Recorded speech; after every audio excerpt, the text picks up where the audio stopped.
Hello, wonderful listeners of Sci-Fi Stories. We have some unfortunate news to share today. YouTube has disabled our channel's monetization, leaving us with no budget to operate.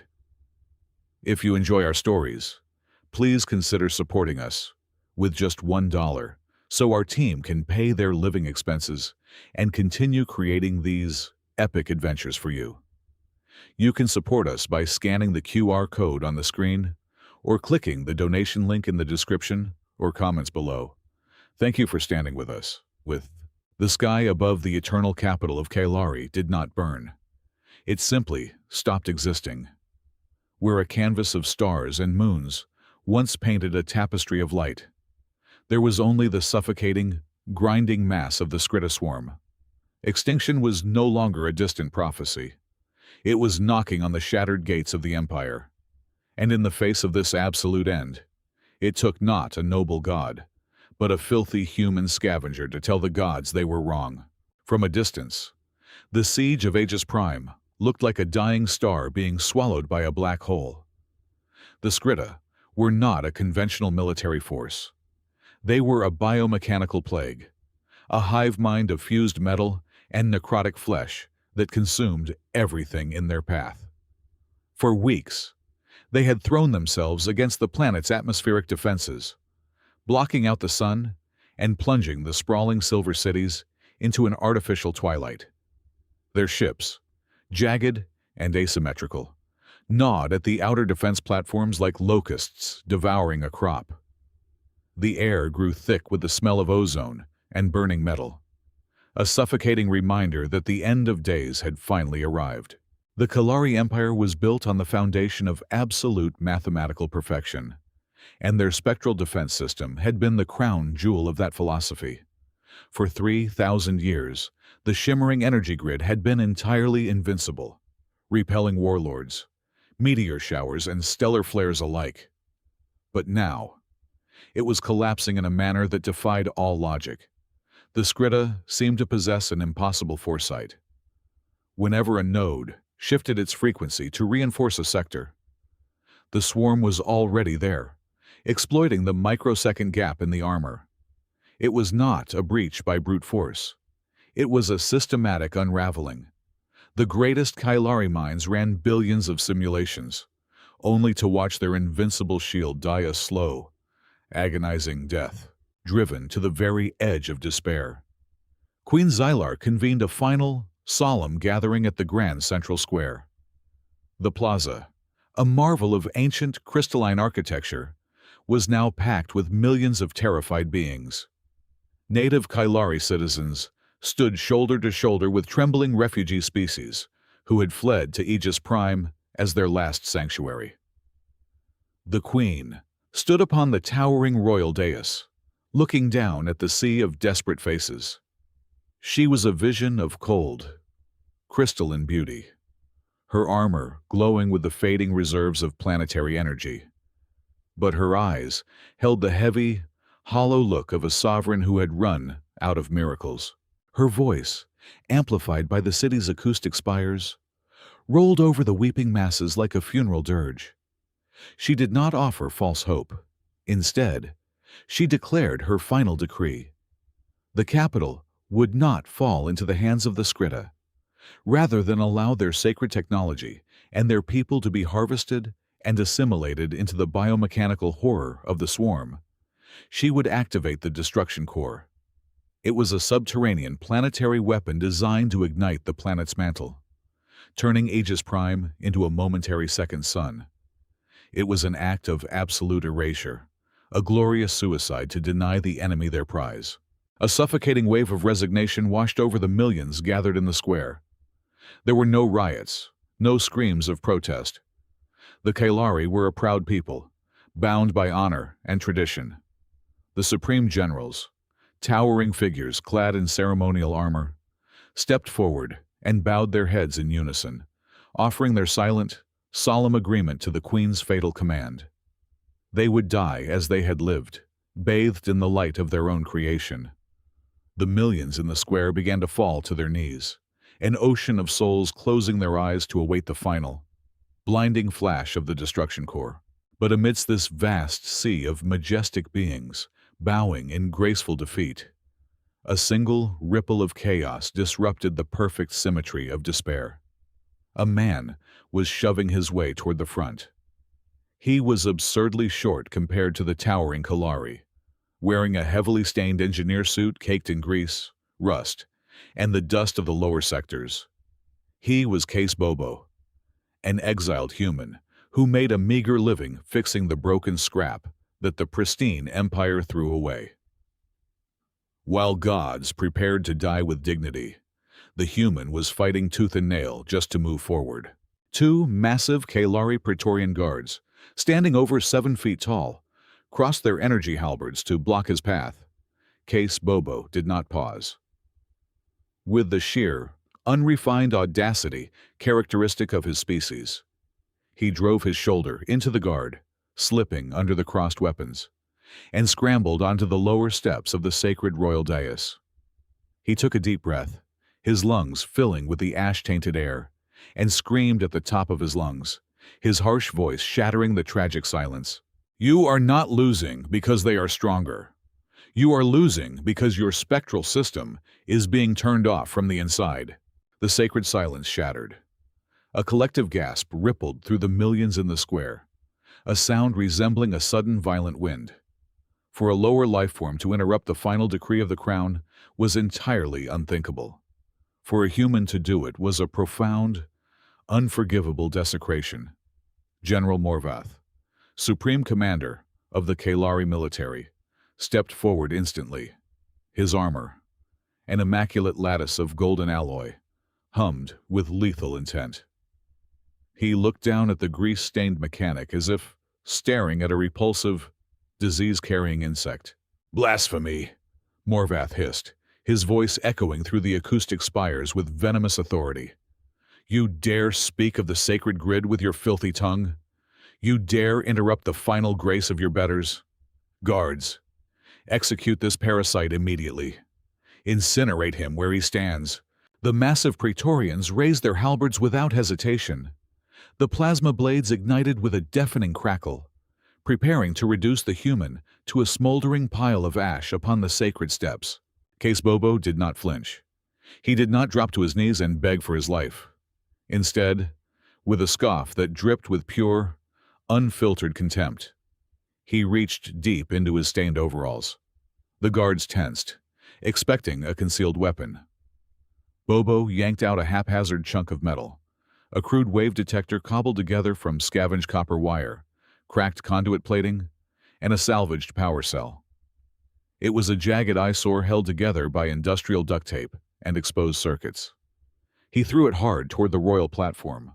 The junk hit the pristine, crystalline steps with a heavy clatter, skidding right to the edge of the queen's ceremonial robes. It lay there, a vile insult to Kalari perfection. But it was doing something. A small, cracked bulb on the top of the device was blinking. The light pulsed in a strange, irregular rhythm. A quick double flash, a long pause, a rapid burst of 3. Morvath raised his gauntlet to signal the execution strike. "Kill him now! Halt!" a voice commanded. The single word was not excessively loud, but it possessed a glacial weight that froze every muscle in the massive square. Queen Xylar stepped past her enraged general, her crystalline eyes locked entirely on the blinking piece of garbage at her feet. She was renowned across the galaxy for a mind that operated like a quantum processor, entirely devoid of panic or sentiment. She watched the rhythm of the light, double flash, pause, rapid burst. Her breath caught sharply in her throat. The chaotic blinking was not random. It was a perfect, synchronous mirror to the collapse of the orbital shields. Every single time a shield node failed in the upper atmosphere, the crude device flashed in exact unison. "Bring the human," Xylar ordered, her tone shifting abruptly from a mourning sovereign to a predatory intellect. "Bring him to the Sanctum of War." The Sanctum of War was a top-secret strategy chamber located deep within the heavily fortified core of the Royal Spire.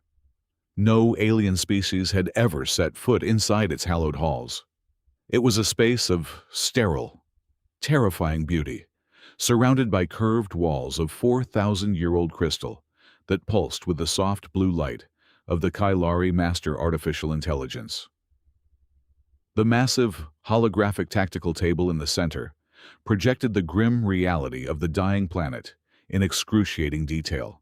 Case Bobo was dragged into the room and shoved roughly to the polished floor. He stood up, casually dusting off his knees, completely unimpressed by the historic majesty of his surroundings. Xylar stood on the opposite side of the tactical table, her posture perfectly rigid. "You have exactly 10 minutes, human. If you waste my time with delusions or false hope, I will not bother executing you with a blade. I will personally throw you out of an airlock into the vacuum of space." Bobo chuckled dryly, rolling up his greasy sleeves. 10 minutes is 9 more than I need, Your Majesty." Morvath slammed his armored fist onto the holographic table, disrupting the light projection. "This is a total outrage. Our master intelligence has analyzed 3 trillion tactical variables. You actually believe a scrap merchant can see what our flawless algorithms cannot? Your algorithms are looking at the wrong math." "Buddy," Bobo fired back, his voice dripping with blue-collar exasperation. He ignored the advanced holographic interface entirely, to the sheer horror of General Morvath and the silent shock of the Queen. Bobo reached into his pocket and pulled out a thick, black permanent marker. He walked right past the heavily armed guards, stepped right up to the sacred 4,000-year-old crystal wall, and uncapped the pen. "What in the name of the ancestors are you doing to the heritage crystal?" Morvath roared, reaching for his sidearm. Bobo began drawing directly on the priceless artifact. The black ink squeaked loudly and obnoxiously against the pristine glass. He drew a large, crude circle, then struck a harsh line right through the middle of it. He did not use 3-dimensional holographic projections or complex quantum simulations. He used a permanent marker and elementary geometry. "Your artificial intelligence is way too smart for its own good," Bobo explained, aggressively tapping the glass with the tip of the marker. "It is trying to predict the Skritta swarm using advanced predictive combat models.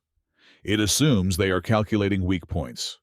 It assumes they are running tactical strikes. They are not doing any of that. They are just bugs."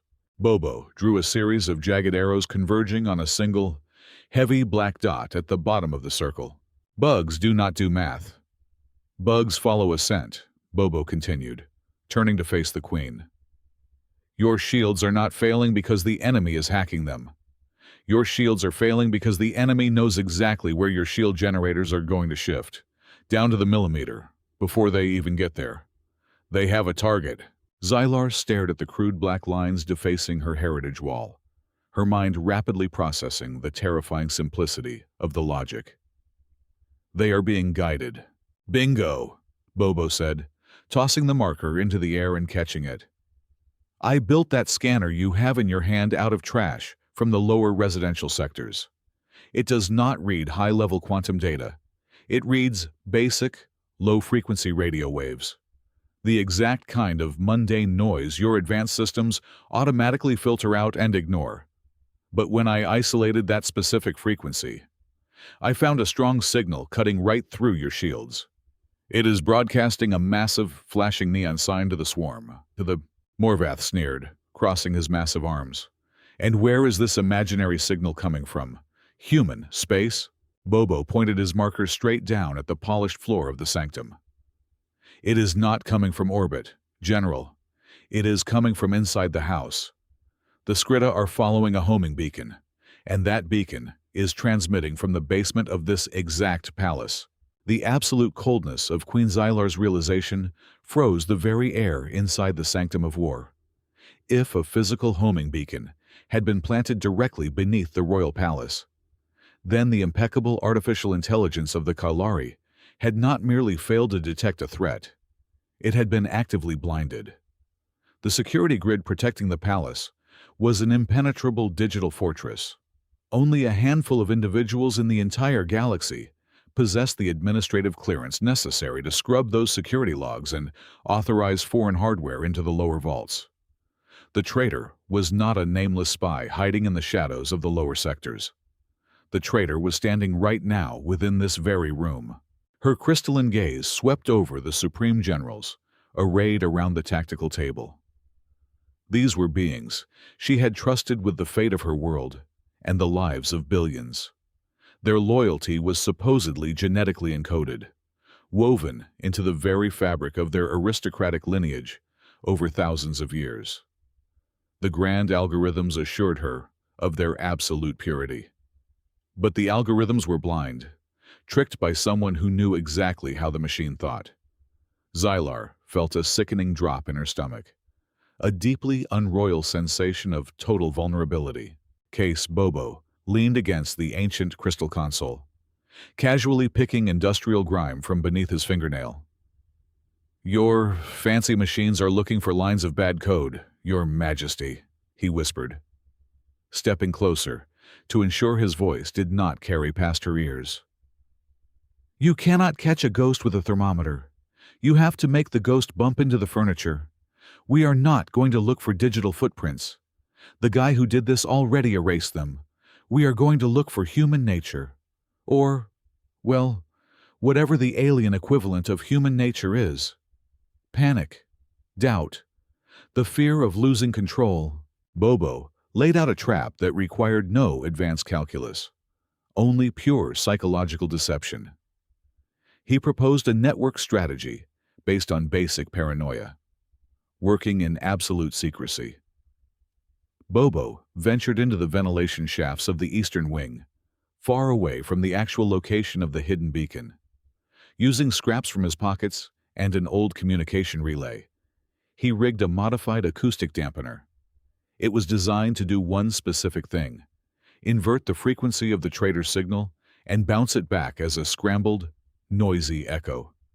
It would not stop the Skritta swarm permanently, but it would confuse their targeting metrics just enough to create a temporary tactical blind spot on the Eastern Front. The true bait, however, was the narrative.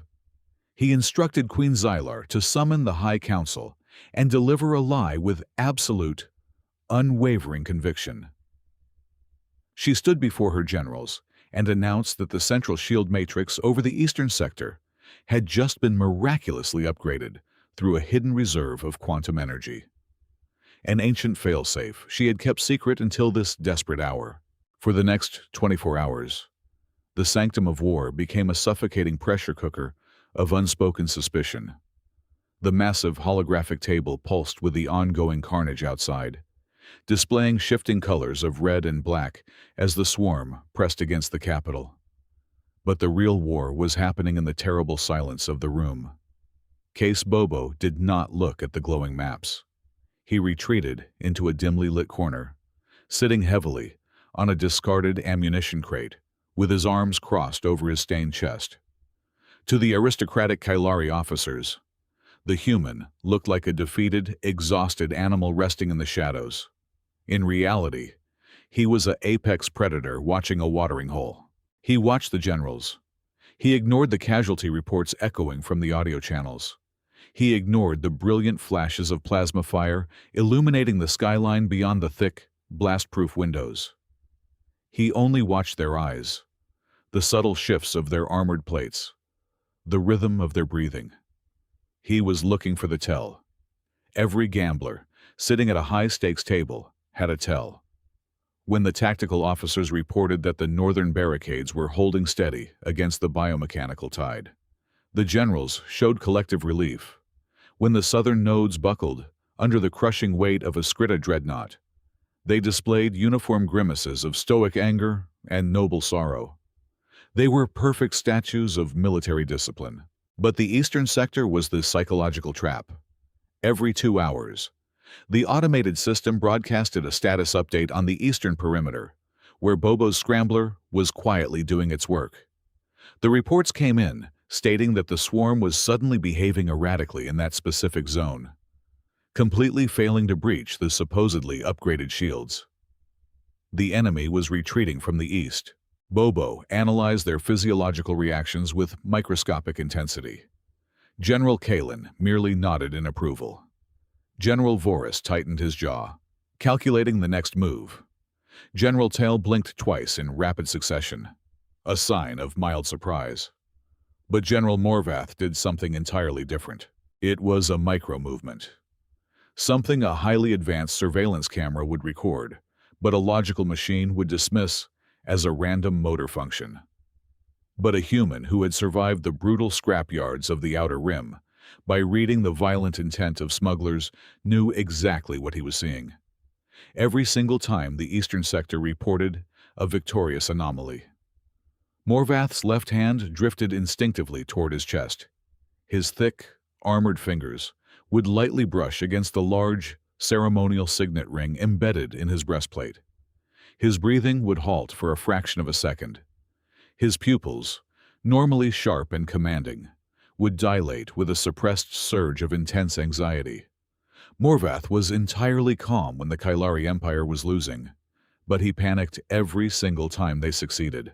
When the 24 hours were finally up, the atmosphere in the room was thick enough to cut with a plasma torch.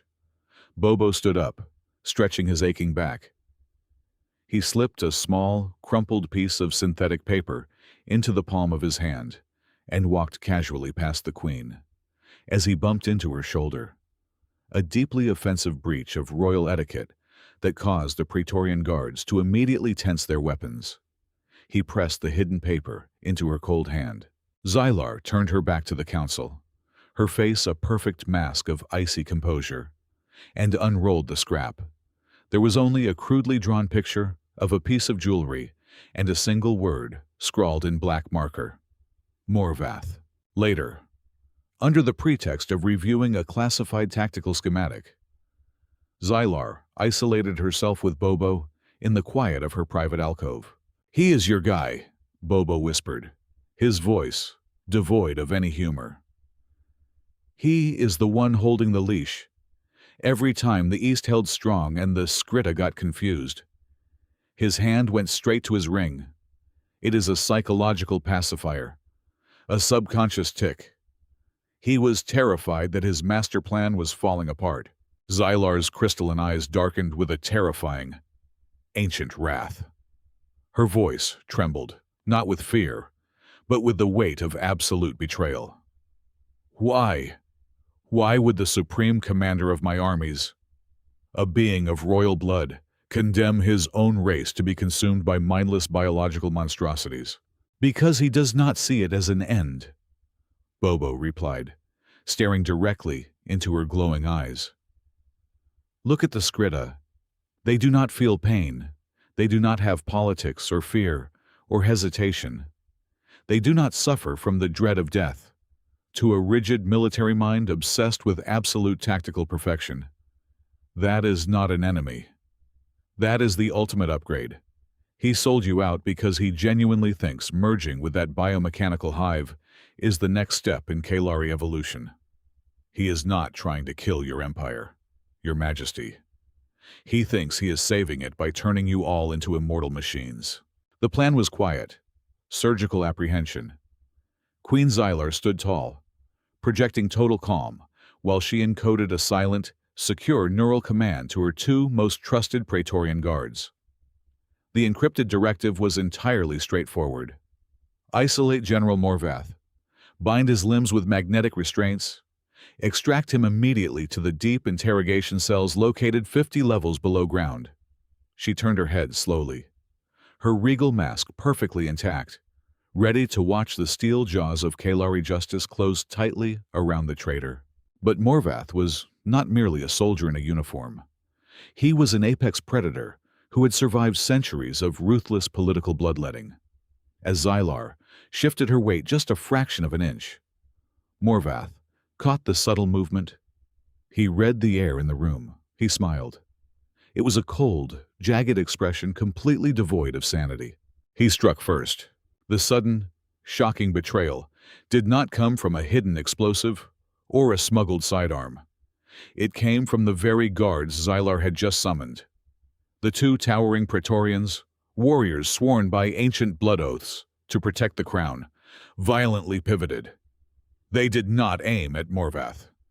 They raised their heavy plasma halberds and drove the glowing hilts directly into the volatile power conduit running beneath the crystal floor. A deafening, concussive wave of sheer kinetic energy erupted. The massive explosion tore through the sanctum of war with brutal force. Thick, unbreakable heritage crystal violently shattered into a million razor-sharp fragments. The air instantly ignited. Scorching fire and thick black smoke choked the pristine, sterile chamber. The sheer force of the blast wave threw high-ranking, armored officers against the curved walls like discarded, broken toys. Xylar was hurled violently backward, her personal kinetic shield flickering wildly as it struggled to absorb the brutal assault.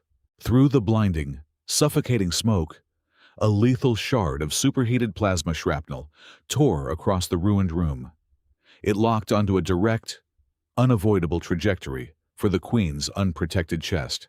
Case Bobo did not pause to think. He did not calculate survival odds or process the tactical viability of his next move. The human simply reacted. The scavenger lunged horizontally through the air. He threw his small, fragile, unarmored frame directly between the sovereign of the Kalari Empire and absolute, certain death. The glowing shrapnel slammed violently into his back. The heavy industrial padding of his grease-stained engineering suit took the overwhelming brunt of the impact, melting and fusing instantly under the staggering heat. Bobo screamed. It was a raw, primal sound of pure, unadulterated agony tearing through his throat. The raw kinetic force drove them both hard into the polished floor in a tangled heap of limbs and ash. The human's cheap armor sizzled loudly, filling the ruined, sacred room with the foul, choking stench of burned synthetic rubber and seared flesh. He had just saved the most powerful woman in the galaxy using a suit made of literal garbage. The thick smoke began to clear, swirling upward toward the cracked ceiling. Heavy footsteps echoed loudly on the broken glass. Morvath stepped casually through the raging flames. He was no longer trying to hide his true allegiance. With a sickening, wet, tearing sound, the Supreme Commander reached up and physically ripped the heavy golden chestplate away from his own body. Xylar gasped in sheer horror, desperately pushing herself up from the floor. Beneath the pristine armor, Morvath was a walking nightmare. His pale flesh was completely woven with jagged, pulsating cables of necrotic Skrita biomechanics. Black, synthetic veins pumped a vile, glowing sludge directly through his torso. His biological heart had been violently replaced by a mechanical, multi-chambered core that clicked and whirred with alien malice. He was already fully integrated into the swarm. True evolution demands a bloody sacrifice. "My queen," Morvath rasped. His voice was entirely distorted, heavily layered with the metallic, overlapping, screeching frequencies of the hive mind. He stepped carelessly over the bleeding bodies of his former comrades and slammed his grafted, monstrous hand directly into the master command terminal of the sanctum. The ancient machine screamed in digital protest as highly corrupted foreign code flooded its core processor. Morvath bypassed every single physical lockdown protocol using his infected biology. The massive holographic tactical table flashed a blinding, terrifying red. Every single orbital shield node across the entire capital city went offline simultaneously. "I have opened the gates," Morvath declared, spreading his mechanical arms wide to welcome the apocalypse. "Let the new age consume you all." The sky above them instantly screamed. Without the spectral defense grid holding back the pressure, the atmosphere violently collapsed. The Skrita swarm poured into the pristine airspace of Aegis Prime like a biblical black waterfall. Millions of jagged biomechanical assault ships tore rapidly through the clouds, raining heavy plasma fire onto the beautiful silver towers below. "Move now!" Bobo choked out, coughing up blood. He grabbed Xylar roughly by her armored shoulder, completely ignoring the searing pain radiating from his ruined back. He hauled the stunned, horrified queen to her feet. They ran for their lives. The corrupted Praetorian guards moved quickly to intercept them, but Xylar drew her ceremonial energy blade. With a primal yell, she severed the head of the closest traitor in one fluid, desperate arc of pure blue light. Bobo kicked open the emergency maintenance hatch.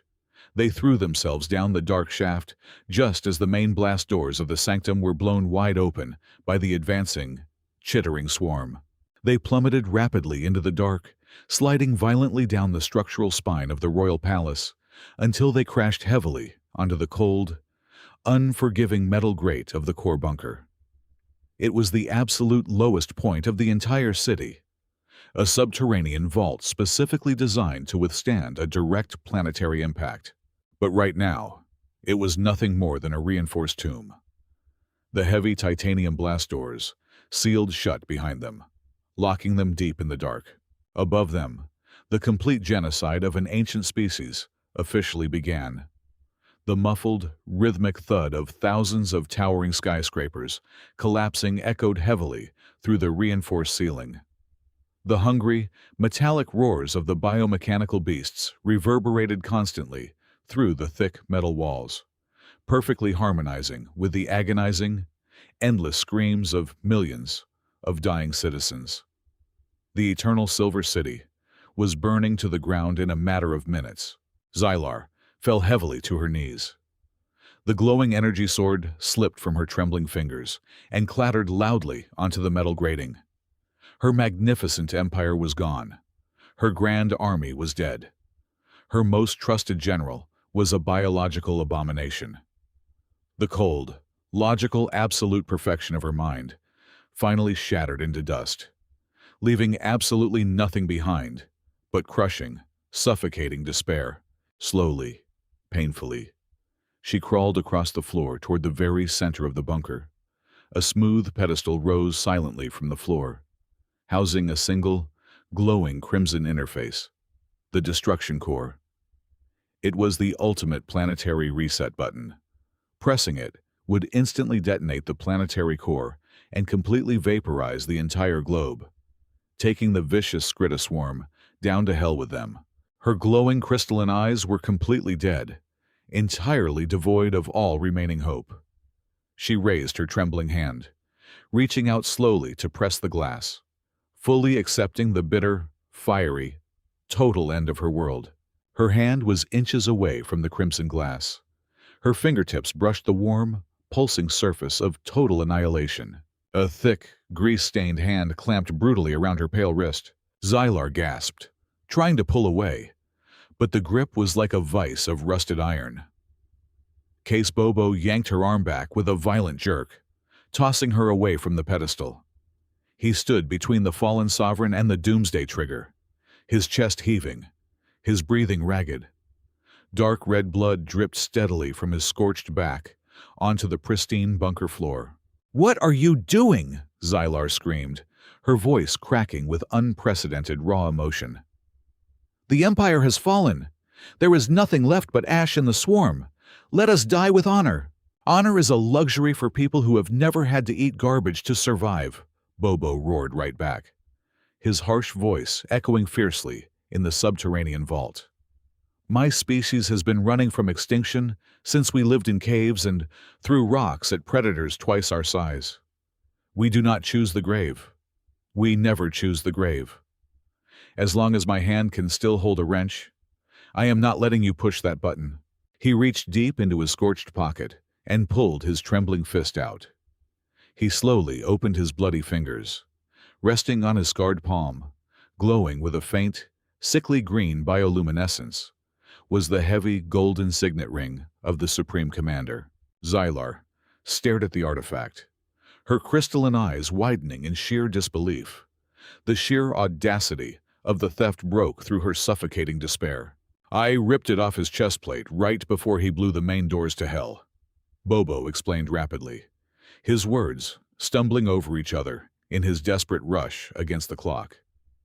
"Morvath thinks he is a god now, but he is still just a piece of hardware plugged into a biological network. I have dealt with biomechanical junk on a dozen different junk worlds across the Outer Rim. The Scritta do not communicate with words or digital code. They operate on a massive, synchronized hive mind driven entirely by harmonic frequencies. They are a giant, planet-sized chorus of acoustic resonance. He held the ring up to the dim red emergency lights of the bunker.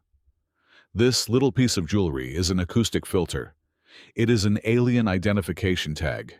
It broadcasts a specific harmonic interference pattern that tells the brainless drones not to eat the guy wearing it. It forces the hive mind to register him as a friendly unit.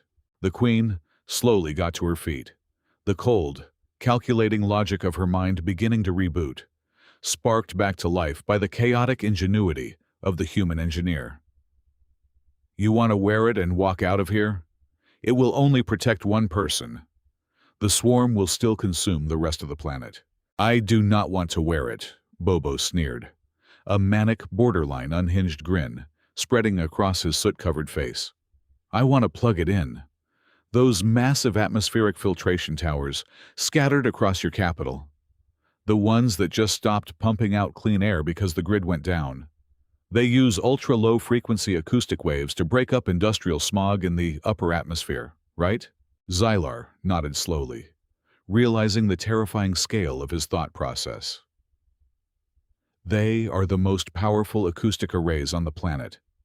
They can vibrate the very bedrock of the continent. Exactly. They are the biggest concert speakers in the entire galaxy, Bobo concluded, turning toward the heavy titanium blast doors that separated them from the central control room at the far end of the sector. We are going to hook this ring directly into the main audio transmission feed. We are going to broadcast this acoustic filter across the entire globe at 1 billion decibels. We are going to blow their eardrums out. But to do that, we have to cross the main utility corridor. The heavy security feed above the blast door flickered to life, showing the path ahead. The hallway was completely packed with a writhing, screeching mass of Scritta drones. They were tearing at the bulkheads, their razor-sharp metallic mandibles clicking relentlessly in the dark, searching for fresh meat. It was a corridor of absolute, guaranteed death. Bobo bent down and picked up a heavy, blunt plasma wrench from a discarded emergency maintenance kit on the floor. It was a pitiful, primitive weapon against an army of biological nightmares. Then, a brilliant flash of azure light illuminated the dim bunker. Queen Xylar stepped forward. She had retrieved her ceremonial energy sword from the metal grating. Her royal robes were torn to shreds. Her crown was missing, and her flawless face was streaked with ash and soot. But as she gripped the hilt of the glowing weapon with both hands, she was no longer a defeated monarch mourning a dying empire. She was the apex warrior of the Kalari bloodline, radiating lethal, blinding purpose. "Stay directly behind me. Engineer," Xylar commanded. Her voice was cold, razor-sharp steel. She slammed her hand onto the manual override panel. The heavy titanium doors ground open with a deafening screech, revealing the nightmare waiting outside. The swarm turned as one. 100 glowing red eyes locked onto the two lone survivors. They shrieked with a deafening metallic pitch and charged, a tidal wave of rusted metal and jagged fangs. Xylar met them head-on. She moved with a fluid, terrifying grace that defied the laws of physics. The blue plasma blade became a blinding cyclone of absolute destruction in the narrow space. She severed biomechanical limbs, cleaved through reinforced chitin, and painted the steel walls with the black, oily blood of the enemy. She pushed forward into the dark, carving a brutal, desperate path through the living nightmare with every swing. Bobo stayed right at her back, matching her frantic, exhausting pace. He was not a soldier, and he had no military training, but he fought like a cornered street rat fighting for his last meal. When a Scritta drone slipped past the Queen's blinding guard, leaping toward her blind spot, Bobo swung his heavy wrench with crushing, desperate force. He shattered the creature's optical sensors, sending it crashing violently into the wall. When another drone tried to flank them from an overhead ventilation shaft, he kicked a severed, sparking power conduit directly into its path, electrocuting the beast instantly. They did not speak a single word. There was no time for military orders or tactical coordination. Their synergy was born entirely from the raw, ugly, beautiful instinct of pure survival. The elegant, immortal alien queen and the foul-mouthed, filthy human scavenger fought entirely back-to-back in the bloody dark. Xylar provided the lethal precision, clearing the massive blockages of enemies, while Bobo covered her vulnerabilities with brutal, dirty, improvised violence. Every single step forward was paid for in blood, sweat, and agonizing exhaustion. The air in the corridor grew impossibly thin, choked completely with the foul smell of burning ozone and rotting flesh. Claws raked violently against Xylar's kinetic shield, draining its power to the absolute limits. A jagged metallic spike tore deeply through Bobo's shoulder, making him roar in agonizing pain. But he did not drop his wrench. He merely gripped it tighter, savagely smashing the skull of the drone that had impaled him. They were two entirely different species from opposite ends of the universe, bound together by an unyielding, irrational refusal to die. They kicked their way through the mounting piles of dead monsters, their eyes locked firmly on the heavy security door at the end of the blood-soaked corridor. The central transmission hub was waiting. The last, insane gamble of humanity was finally within reach. The heavy security doors of the central transmission hub hissed and gave way, sliding open to reveal the colossal nerve center of the planetary acoustic network. But the room was no longer a pristine sanctuary of Kylari engineering. It had been twisted into a grotesque biomechanical slaughterhouse. Thick, pulsating veins of black synthetic flesh crawled up the towering amplification pillars, and standing at the very center of the raised command platform, bathed in the sickly green light of corrupted terminals, was General Morvath. He was not alone. Flanking the traitor were 4 massive Skrita Alpha drones, nightmarish mutations bred specifically for royal assassination. Their armor plating was thick and jagged, completely absorbing the ambient light. Morvath himself had grown even more monstrous. His cybernetic grafts had expanded, completely consuming the left side of his face and replacing his arm with a massive, whirring kinetic blade. "You are incredibly persistent, my queen," Morvath hissed, his voice a sickening blend of Kylari aristocracy and grinding metal. "But you are far too late. The planetary array is locked. The hive is feasting. Surrender to the flesh and metal." Queen Xylar did not offer a single word of rebuttal. She tightened her bleeding grip on her energy sword and launched herself directly at the traitor. The Alpha drones lunged to intercept, but she vaulted off the nearest console, spinning in a blinding arc of azure plasma. She decapitated the first beast before her boots even touched the floor. "Get to the broadcast terminal!" Xylar roared over her shoulder to Case Bobo, immediately engaging the remaining 3 monsters and her former general all at once. Bobo sprinted desperately toward the main interface array. He threw himself under a sweeping strike from an Alpha drone, sliding across the slick, blood-stained floor to crash heavily into the primary control panel. He ripped open the maintenance hatch, his greasy fingers moving with the frantic, terrifying speed of a man who knew he had exactly 2 minutes left to live.